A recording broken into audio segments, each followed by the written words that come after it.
Ngayon nga po pala, gumagawa ako ng assignment. Ayan po. Ayan po. Ang dami po. Ayan po. Sobrang dami po. Naiinis po ako. Ang dami kong ginawa. Pero, pwede naman daw po wag gawin lahat.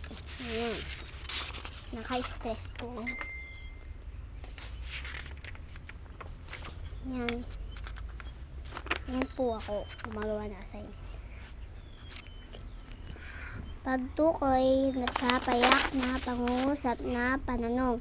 Pagsulat ng payak na pangungusap na pananong. Ayun po. Yan yung isinyo to the doshi ho yo shoti. Shoti yo yo yo shoti. Pasulit yo yo yo yo yo yo. Yo yo yo yo yo. Yo yo yo yo. Yo yo yo. Nya nya nya nya. Yan nga pala. Nabuboring ako ngayon. Yun, may pagkain. Ayan, kainin natin yung pochi. Ayan.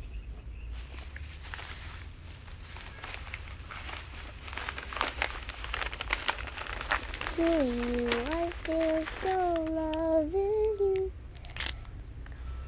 Yan. Tinapon yung kalat. Yan. Oh, wow. Sarap. Yummy, yummy, yummy.